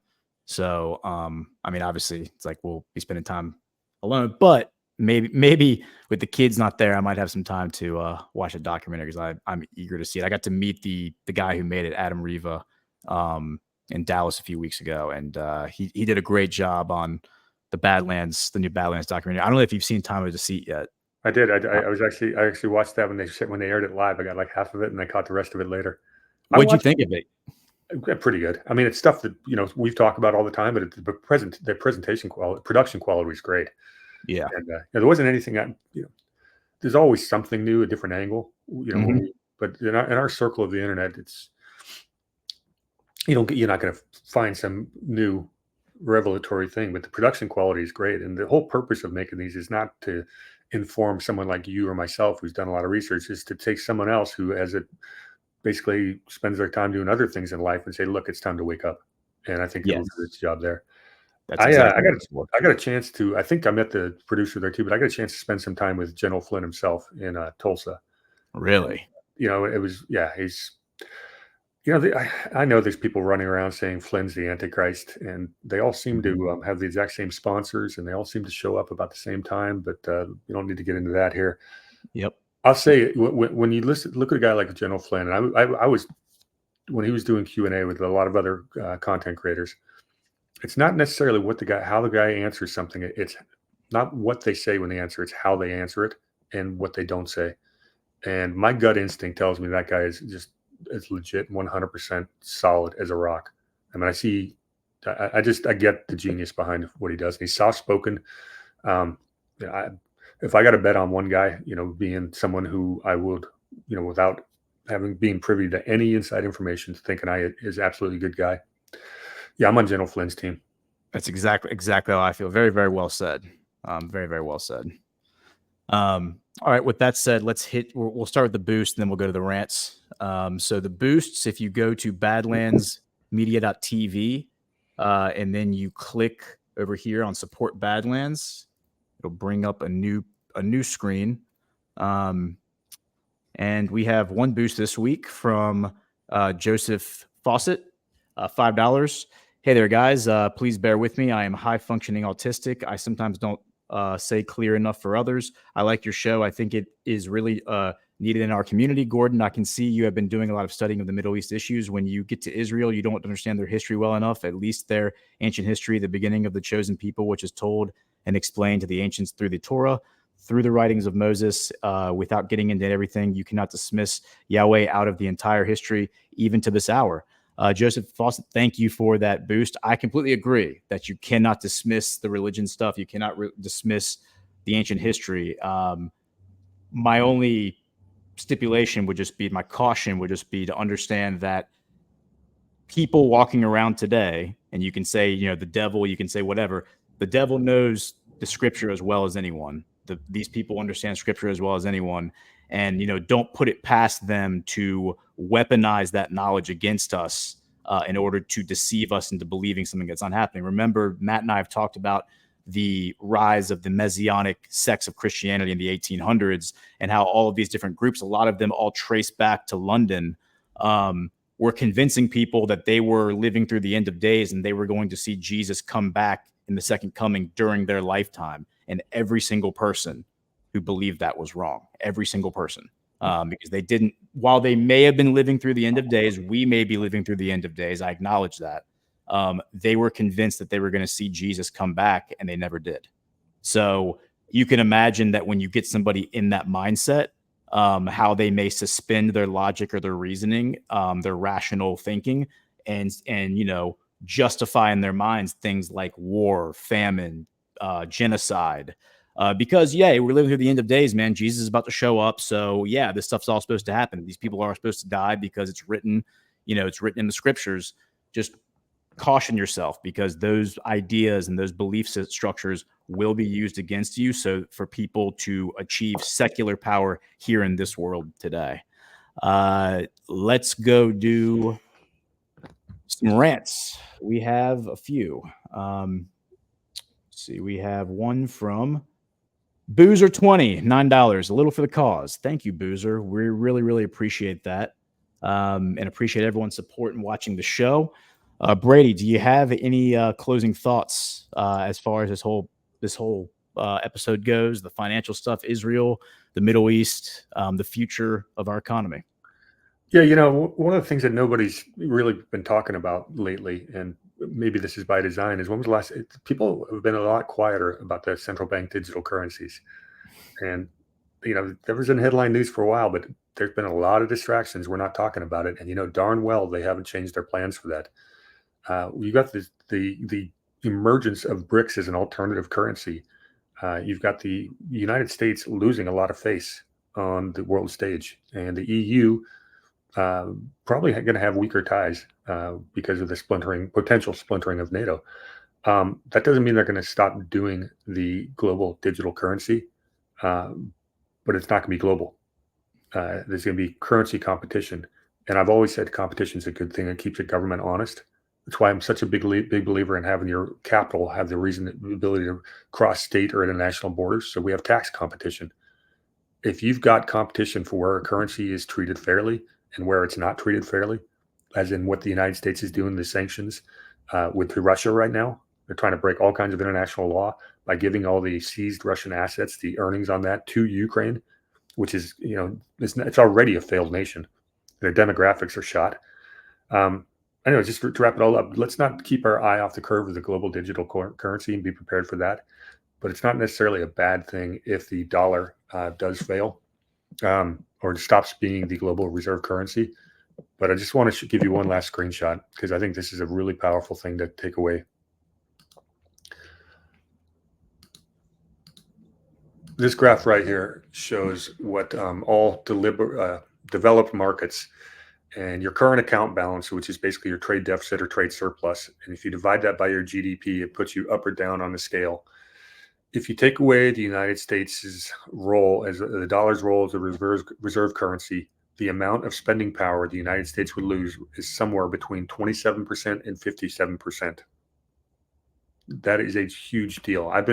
15 years ago, I heard economists say 20%, but this graph, should scare the heck out of it. It doesn't put us in third world country status, but it does mean we're not going to have room for a lot of the excesses going forward. Yeah. Well, it seems like we got to get off this fiat system and go to something a little more tangible, like a gold back dollar or something that's there's something that makes more sense than just being able to print infinite dollars. Great. Well, where can people find you? Where's the best place to come if they want to come check out your musings? Yeah, right now my main channel where all my videos for the last few years are up is on Rumble at Warhamster or War_Hamster. They both get to me. I've got a YouTube channel which only about half my content gets up on, but I had a woman from France sent me a message in YouTube where I've only got like 75 followers, but she goes, "Thank you for posting this stuff here. Rumble is banned in France." Really? I didn't know that. So I just found that out this week. I'm gonna have to let John know that. He's just send that up the flagpole to Chris at Rumble and figure out what's going on. I mean, I think Chris was testifying in Congress or something lately about Brazil. So I think Brazil's been doing the same thing. I actually just listened to that clip yesterday. He did good testimony, and there's an issue with Russia banning Rumble now too. Really? Yeah, that's because Russia did. Chris left France because he wasn't putting up with their censorship. He goes, "Nope, I'll just pull the plug." So Gotcha. yeah. But no, you can't get Rumble in France, so it's important to be on multiple channels. So that's why I've got the Odyssey in reserve as well. And then what's your X account? On Twitter, I am war_hamster1776. Make sure you see the 1776. There is another war hamster running around Twitter X, and he says a lot of similar things to what I do. Does reposts a lot of stuff, and he's got like 10,000 followers. So follow him, follow me, but don't think we're the same person. Dude, it's crazy now. Like I try to type in your name and it doesn't come up. And it's like I had to go into our DMs to find your account to link you to tag you for the show. There's still some crazy stuff happening on X, man. They gotta figure that out. I'll be launching my Substack, which I wish X would let you post those links, but I'll be launching my Substack here in the next week or so, and I'm gonna be changing what I do, how my signatures and what my nom de guerre is, and I'm also going to be launching starting this Friday. Will be my very first live show. We're going to do Monday, Wednesday, Friday, and on Friday it's always going to be Constitutional Corner with myself and Douglas V. Gibbs. So I will put that announcement out everywhere I can when I have the new channel named and have created it, which I need to do tomorrow. But I am going to start doing live shows, and I'll try to get the word out. Awesome. But yeah, for those who don't know, Brady's been teaching the Constitution for a couple of years now, a weekly class for I think a few years, if I'm not mistaken. I'm usually the helper, but when Doug's gone, I can step up and do some kind of topic. But yeah, usually I'm the assistant. I'm still learning the Constitution as well as Doug has it, but I've heard, I don't put myself in his league yet. Yeah. Well, if you're interested in learning about the Constitution, Brady's your guy. So thank you, Brady, for joining us today, filling in for Matt. I think that was a great little analysis of the geopolitical economic situation and the economic war that's being waged right now. We'll see how this all plays out, but we'll have you back for other topics as well. Great. So, appreciate it. Big shoes to fill. I miss Matt being here, but hope he's having a good travel. And thanks a lot for having me on. Yeah. And we will get to the Jesuits, everyone. We keep punting on the Jesuits, but one day we will get to the Jesuits. So hopefully next week, that's when we'll pick it up with Kathy. So, all right, everybody. Well, have a great day. This is Breaking History, and we will see you next week.